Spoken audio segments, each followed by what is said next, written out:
আচ্ছা, চলুন আজ যৌনতার মনস্তত্ত্ব নিয়ে একটু গভীরে ডুব দেওয়া যাক। মানে, এর যে শুধু একটা শারীরিক দিক আছে তা তো নয়, এর পেছনে একটা বিশাল মানসিক জগতও আছে। আর অ্যালেন ডি বোটন ঠিক এই জগৎটা নিয়ে কথা বলেছেন। আমরা সবাই তো একটা ভালো সুন্দর যৌন জীবন চাই, তাই না? কিন্তু প্রশ্ন হলো সেটা কিভাবে সম্ভব। মজার ব্যাপার হলো এর উত্তরটা আমরা সাধারণত যা ভাবি তার থেকে অনেকটাই বলা যায় একদমই আলাদা। তো অ্যালেন ডি বোটনের একদম মূল কথাটা দিয়ে শুরু করা যাক। উনি বলছেন একটা খারাপ যৌন অভিজ্ঞতার শুরুটা কিন্তু কোনো শারীরিক সমস্যা বা টেকনিকের অভাবে হয় না। এর আসল শুরুটা হয় আমাদের মাথায়। মানে সব খেলাটা আসলে আমাদের মনের। বেশ, তাহলে এই মনের খেলাটা একটু বোঝার চেষ্টা করি। আচ্ছা, আমরা যখন কাউকে বলি সেক্সি, তখন আসলে কি বোঝাতে চাই? এর পেছনের কারণটা কি? ডি বোটন বলছেন এই অনুভূতির সাথে আমাদের একাকিত্ব কাটানোর একটা অদ্ভুত সুন্দর যোগাযোগ আছে। একটু ভেবে দেখলেই বোঝা যায় জীবনের বেশিরভাগ সময়ই আমরা কিন্তু বেশ একা, তাই না? আমাদের মনের ভেতরের কথা, আমাদের দুর্বলতাগুলো, এগুলো কজনই বা বোঝে। যৌনতা হচ্ছে ঠিক সেই একাকিত্বের দেয়ালটা ভাঙার একটা দারুণ উপায়। এমন একটা জায়গা যেখানে আমরা নিজেদের ভেতরের সত্তার একটা প্রতিধ্বনি খুঁজে পাই। এখানে একটা অদ্ভুত ব্যাপার দেখুন তো, কি অদ্ভুত একটা বৈপরীত্য, তাই না? যে কাজটা সঠিক মানুষটার সাথে একটা অসাধারণ সুন্দর অনুভূতি দেয়, সেই একই কাজ কিন্তু ভুল মানুষের সাথে চরম বিরক্তিকর বা এমনকি ভয়ঙ্করও মনে হতে পারে। যেটা একজনের সাথে গভীর বিশ্বাসের চিহ্ন, ঠিক সেটাই আরেকজনের সাথে একটা চরম অপমান। আর এটাই চোখে আঙ্গুল দিয়ে দেখিয়ে দেয় যে যৌনতার আসল খেলাটা শরীরে নয়, মনে। একটা উদাহরণ দিলে হয়তো ব্যাপারটা আরও পরিষ্কার হবে। যেমন ধরুন, প্রতীকীভাবে ওরাল সেক্স জিনিসটা আসলে কি। এটা আসলে এমন একটা মুহূর্ত যেখানে একজনের সবচেয়ে গোপন, সবচেয়ে দুর্বল, হয়তোবা অপূর্ণ দিকটাকে আরেকজন শুধু মেনেই নিচ্ছে না, বরং পরম যত্নে গ্রহণ করছে।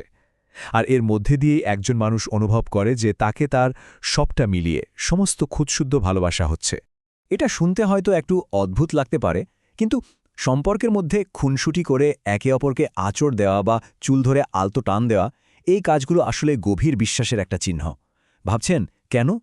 কারণ এর মাধ্যমে আমরা আমাদের ভেতরের যে আদিম একটু আগ্রাসী দিকটা আছে সেটাকে একটা নিরাপদ জায়গায় প্রকাশ করতে পারি। এটা আসলে এটাই বোঝায় যে আমার সঙ্গী আমার এই দিকটাকেও মেনে নিতে রাজি। আচ্ছা, কিন্তু এই যে আকর্ষণ, এটা কি শুধুই একটা জৈবিক ব্যাপার? মানে শুধু একটা সুন্দর মুখ দেখেই কি আমরা কারো দিকে ঝুঁকে পড়ি? চলুন এই সাধারণ ধারণার বাইরে গিয়ে ভেতরের মনস্তত্ত্বটা একটু দেখি।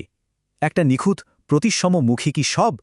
দেখুন, বিবর্তনীয় জীববিজ্ঞানের তত্ত্বটা কিন্তু খুব সোজাসাপটা। ওনারা বলেন আমরা প্রতিসম বা সিমেট্রিক্যাল মুখের দিকে আকৃষ্ট হই, কারণ এটা দেখে আমাদের মস্তিষ্ক ধরে নেয় যে মানুষটা স্বাস্থ্যবান আর তার বংশগতি ভালো, যা কিনা পরবর্তী প্রজন্ম তৈরির জন্য দরকারি। কিন্তু অ্যালেন ডি বোটন বলছেন এই ব্যাখ্যাটা যে ভুল তা নয়, কিন্তু এটা ভীষণ একঘেয়ে আর সাদামাটা। কেন বলুন তো? কারণ এটা মানুষের জটিল মনকে বাদ দিয়ে শুধু প্রাণী হিসেবে আমাদের বিচার করছে। আকর্ষণের পেছনে যে আসল গল্পটা আছে সেটা কিন্তু এই ব্যাখ্যায় পাওয়া যায় না। তাহলে আসল গল্পটা কি? ধরুন ১৯বিংশ শতাব্দীর শিল্পী অ্যাংরের আঁকায় মাদাম ডুভোসের ছবিটার কথা। হ্যাঁ, মুখটা বেশ সিমেট্রিক্যাল, স্বাস্থ্যকর। কিন্তু যখন আমরা কারো প্রতি সত্যি তীব্রভাবে আকৃষ্ট হই, তখন কি আমাদের মন শুধু জ্যামিতি মাপে? না, আমরা আসলে তার চেহারার মধ্যে দিয়ে তার ভেতরের মানুষটাকে পড়ার চেষ্টা করি। আমরা খুঁজি রসবোধ, সহ্য করার ক্ষমতা, আত্মমর্যাদা, মানসিক শক্তি, এই ধরনের গুণগুলো। আর এই মানসিক বৈশিষ্ট্যগুলোই কিন্তু আমাদের আসলে আকর্ষণ করে। এই কারণেই যখন কেউ কাউকে বলে তোমাকে আমার ভালো লাগে বা তুমি আমাকে আকর্ষণ করো, এটা আসলে কোনো হালকা মন্তব্য নয়। ডি বোটনের ভাষায় এটা আসলে ওই ব্যক্তির ভেতরের গুণগুলোর একটা গভীর বিশ্লেষণও হতে পারে।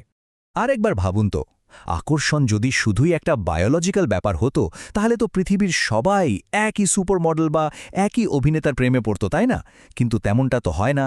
কেন হয় না? এই একটা প্রশ্নই কিন্তু ওই জৈবিক তত্ত্বটা সীমাবদ্ধতা স্পষ্ট করে দেয়। তাহলে মনস্তাত্ত্বিক ব্যাখ্যাটা কি?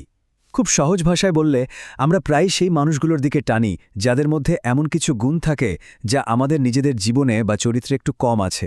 যেমন ধরুন, একজন হয়তো খুব গোছানো কিন্তু খুব কড়া নিয়মের মধ্যে বড় হয়েছে। সে হয়তো এমন কারোর প্রতি আকৃষ্ট হবে যে একটু অগোছালো, স্বাধীনচেতা আর জীবনকে অন্যভাবে দেখে। আসলে আমরা অবচেতনভাবে নিজেদের জীবনের শূন্যস্থানটা পূরণ করতে চাই। তো এই গেল আকর্ষণের পেছনের মনস্তত্ত্ব। এবার চলুন একটু বাস্তব সমস্যার দিকে নজর দিই। মানে আধুনিক সম্পর্কে যৌনতা নিয়ে যে সমস্যাগুলো হয় ডি বোটন বলছেন সমস্যাটা মূলত দুই রকমের, এক প্রয়োজনের চেয়ে খুব কম, আর দুই প্রয়োজনের চেয়ে খুব বেশি। হ্যাঁ, ঠিক তাই। আধুনিক যৌন জীবনে প্রধানত দুটো বড় সমস্যা দেখা যায়। প্রথমটা হলো আমরা প্রয়োজনের থেকে অনেক কম সেক্স করছি, আর দ্বিতীয়টা হলো এর ঠিক উল্টো, অনেকে যৌনতার প্রতি একটা অবসেশন বা আসক্তির মধ্যে পড়ে যাচ্ছি। আচ্ছা, প্রথম সমস্যাটা নিয়ে ভাবা যাক, মানে খুব কম সেক্স। কেন এমনটা হয়? দেখুন, আধুনিক পার্টনারদের জীবনের টু ডু লিস্ট কতটা লম্বা। বাড়ির হিসেব, বাচ্চাদের দেখাশোনা, ঘর গোছানো, অফিসের চাপ, ময়লা ফেলা, এই হাজারটা কাজের ভিড়ে যৌনতাও যেন লিস্টের শেষে থাকা আর একটা কাজ হয়ে দাঁড়িয়েছে। ফলে যে ঘনিষ্ঠতার উত্তেজনা থাকার কথা ছিল, সেটা একটা মেকানিক্যাল দায়িত্ব হয়ে গেছে। তাহলে এর সমাধান কি? কোনো নতুন রুটিন তৈরি করা? একদমই না। ডি বটন একটা অসাধারণ পরামর্শ দিচ্ছেন। উনি বলছেন দৃষ্টিভঙ্গিটা বদলাতে হবে। নিজের সঙ্গীকে সেই চোখে দেখুন যেভাবে ১৯ শতকের শিল্পী মানে একগোছা অ্যাসপ্যারাগাসের দিকে তাকিয়েছিলেন, একেবারে প্রথমবার দেখার মতো মুগ্ধতা, গভীর প্রশংসা আর শ্রদ্ধা নিয়ে। বেশ, এবার আসি দ্বিতীয় সমস্যায়, মানে খুব বেশি সেক্স বা যৌন আসক্তি। ডিবটনের মতে এটা কিন্তু কোনো নৈতিক অবক্ষয়ের ব্যাপার নয়। এটা আসলে আমাদের উদ্বেগ বা অ্যাংজাইটি থেকে পালানোর একটা উপায়। যখন জীবনের কঠিন সত্যিগুলো বা কষ্টকর চিন্তাগুলোর মুখোমুখি হতে ইচ্ছে করে না, তখন যৌনতা ওই মানসিক শূন্যস্থানটা ভরার জন্য একটা সহজ রাস্তা হয়ে দাঁড়ায়। আলোচনার প্রায় শেষ পর্যায়ে চলে এসেছি আমরা। চলুন এবার যৌনতার একটা গভীর দার্শনিক দিক নিয়ে একটু ভাবি। আমাদের যে যৌন আকাঙ্ক্ষা, আমাদের নিজেদের ওপর নিয়ন্ত্রণ আর তার সাথে বিনয়ের সম্পর্কটা আসলে কি? আমরা মানে আধুনিক মানুষেরা প্রায় ভাবি যে আমরা খুব স্বাধীনচেতা, ভাবি যৌন উদ্দীপক কোনো ছবি বা বিষয় আমাদের ওপর কোনো প্রভাব ফেলতে পারে না। কিন্তু ডি বোটন বলছেন এটা একটা বিরাট ভুল ধারণা। বাস্তবতা হলো আমাদের মনোযোগ খুব সহজেই অন্যদিকে চলে যেতে পারে, আর আমাদের জীবনের গুরুত্বপূর্ণ লক্ষ্যগুলো এর ফলে এলোমেলো হয়ে যেতে পারে। আর ঠিক এখানেই একটা বেশ বিতর্কিত কিন্তু খুব জরুরি কথা উঠে আসে। একটা সুন্দর ফোকাসড জীবনযাপনের জন্য কিছুটা আত্মনিয়ন্ত্রণ বা সেন্সরশিপ দরকার।